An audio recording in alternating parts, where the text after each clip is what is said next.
everybody, my name is Angelica from the Math Magician Bookkeeping. I'm one of the students in Bryce's coaching program, and today I wanted to talk with you about the cost required to start up your own bookkeeping business. So one of the first items that you're actually going to need is a computer of some kind, whether this be a laptop or a desktop. And the reason for this is to be able to manage your clients' books. You may be able to have to do it off of Excel, but it's very rare nowadays to actually have someone's books and do it just written out on a regular piece of paper. So some kind of laptop or computer. For myself, I spent about $350 on my laptop from Best Buy, so you can find some affordable ones there. Depending on what exactly you want to do, you can go up in price, what have you, but that is definitely one thing that I would suggest getting first. The next would be some kind of accounting software. So once you already have your computer, then you're going to want some accounting software. So this could be QuickBooks, Xero, Sage, whatever accounting software of your choice. And I know for most of those that as an accountant or, accounting professional, you can actually get an accounting software free. Most of the time you don't even need it on your computer. It really honestly depends on what type of software you're going for. I know Sage though does require you as an accounting professional to pay a decent chunk for a full year to be an accounting professional with them. So just keep that in mind, but that should be a free service handed to you pretty much. Next on your list is going to be a phone. So I use my personal phone right now, but I do have plans later to get a work phone number. That way I don't have work and personal life being intertwined, and then I know every call that's coming to a business phone is actually coming to my business phone. So that costs me about $70 a month. I do, like I said, this is my personal stuff. So I do have hotspot and all the goodies, but that is my phone bill pretty much every month because I live out in the boonies and I don't really have good internet. So I have to rely on my phone majority of the time or some other type of internet hotspot. That brings me to my next thing, internet. So I use, being that I'm out in the boonies and we are in a school bus tiny home, it is a Skyroam hotspot, and it's more expensive than most internet providers just because there is it's a little more complicated than just regularly putting in a modem. So it really honestly depends how much you spend on your internet. You could probably find something between $40 to $100 a month that you're spending for internet, but definitely having internet because you're not really able to link up to your client's books without it. So then next, you can choose to do this if you want. I work strictly from home, and eventually I would like to have a little tough shed office or something built onto our property that we just moved to. And one of the things that I would really like is to have a printer. This can help out in so many ways, like whenever you're printing off someone's statements and you need to kind of go through and check them off. I know you can kind of do that on the computer, but sometimes it's easier to just have a pen right in front of you and be able to kind of go through it all. Also just printing off any other documents, being able to print off letters to send out to potential referral partners, so on and so forth. And getting a printer can cost you between $200 or more. For myself, I'd probably get a smaller compact one, just because we live in our school bus tiny home, and if we did travel, I would want something to take traveling with me.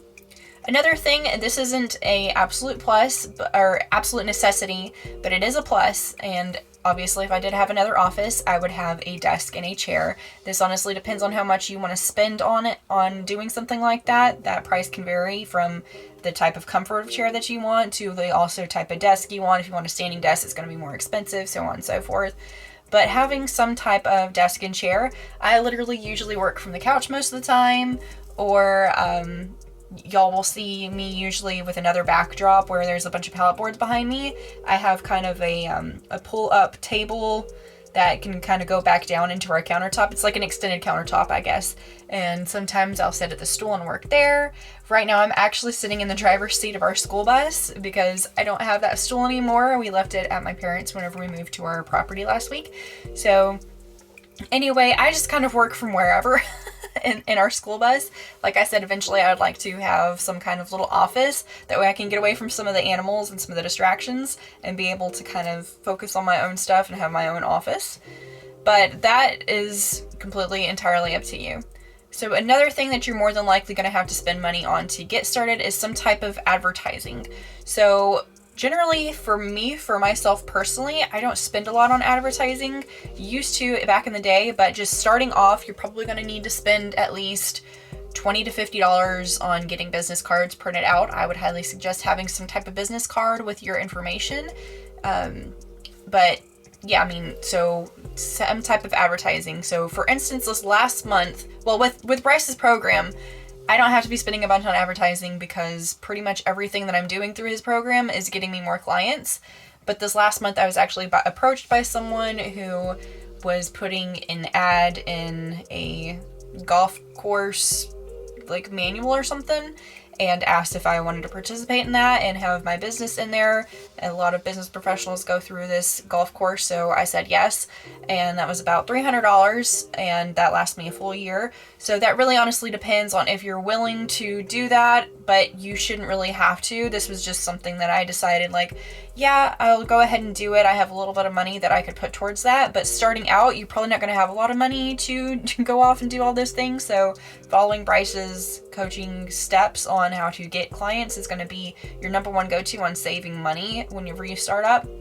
But I would suggest having business cards. So going to a website like Vistaprint, I use a website called PS Print, and I believe I got like 150 business cards for like $25, and I was able to design them all exactly how I wanted to. Obviously, if you want to hire someone to do it, I actually hired someone to make my logo whenever I first started my company. So these are all variables that may or may not happen whenever you start your business, but things that can kind of help increase the actual like engagement and visibility to your actual company. So then on top of that, you have just your regular office software needs. So this will depend from business to business. For myself personally, I spend probably about $300, maybe a little less, on office software subscriptions every month, and it really honestly depends on what I need. So I wrote down each one individually. So I have Loom, which is $10 a month. Loom is, if y'all are watching my videos and you can actually see like a screen recording of my computer and you'll actually see like a little bubble of me, that's Loom. It basically, I can record my computer screen and also be able to record myself with my webcam and be able to upload that footage for you guys. Also, if I have clients that I'm answering a question for them, or I have a question for them, sometimes it's easier for me to just get on there and demonstrate what I'm doing and send it off. You don't have to pay for it, but I decided to pay for the premium because it comes with some more like editing effects and stuff. And so since I was starting to do all these videos for Bryce, I figured why not go ahead and pay for the premium, and it's actually going towards something that I really want to do with my business and get more exposure with. Then I also have Zoom. This is for having meetings with clients and so on and so forth. You don't have to have the premium as well, but I noticed for myself when I didn't have the premium, it only let me do like a 40-minute meeting, and sometimes meetings would go over 40 minutes, and it just looked a little less professional to be able to have that. But starting out with your business, that is not a requirement, but it cost me about $15 a month to handle that subscription. Then I have Calendly. This helps pretty much book any appointments that I have. This has been a lifesaver to be able to link it to like my Google Calendar or my Outlook calendar for my subcontracting job, and to be able to see exactly what's going to happen that day. I can also put links in there for people whenever they first sign up to actually go ahead and fill out a form. So Calendly is a must-have for me. You don't have to have the premium version, as like I said, but I do pay $12 a month for the premium version just because there's a lot more features that come with it that I have been able to use a lot more within my business. Then there's Splashtop. So this is a remote desktop viewer. So like if I'm on my laptop and I'm trying to remote access someone else's desktop in a different area, like I had a client in Knoxville that I needed to access their stuff remotely, that cost me $60, I think, a year to maintain that. And so that's pretty simple and easy. So I don't know, what is that, $5 a month to be able to uphold that membership? And that's not a necessity either. The only reason I needed that is because the client I had in Knoxville just so happen to use QuickBooks Desktop, and I don't have QuickBooks Desktop, so I had to remote into their computer to use QuickBooks Desktop. So that's one of the reasons that I use that for. Then another one that I use is DocuSign. This is for whenever I'm having people sign bookkeeping agreements, user login info agreements, any type of agreement or anything that I need them to sign. So I go ahead and I do the premium membership, which I might honestly cut back on a little bit just because I'm starting to slow down a little bit in getting some of my clients right at the moment. So I might cut back to at least like the smaller membership, but that's about $40 a month to have DocuSign. And then one that I just did is with a company called Keeper, and I'm actually going to do a video on this for you guys. But Keeper is basically a client portal for your bookkeeping clients, and it is specifically made for bookkeepers. So it has all these really cool features and ways for you to kind of manage your bookkeeping tasks for your clients. And also it has features that if you have an uncategorized expense or transaction that you need an answer to, you can flag that and send it off to your client through this client portal, and it's super awesome. So like I said, I'm going to do a video more in depth on that just because I think it's such an awesome software and can help a lot. But it's about $10 per client. So however many clients you have, it's going to be about 10 to 12 per client, and that really honestly depends on if you wanted to add in like your own personal branding into the company or if you just wanted to keep it regular. So those are pretty much like what my office software needs are. And those are usually about the expenses that I have. So bookkeeping, what's so great about it is it's such a like low cost, low overhead business.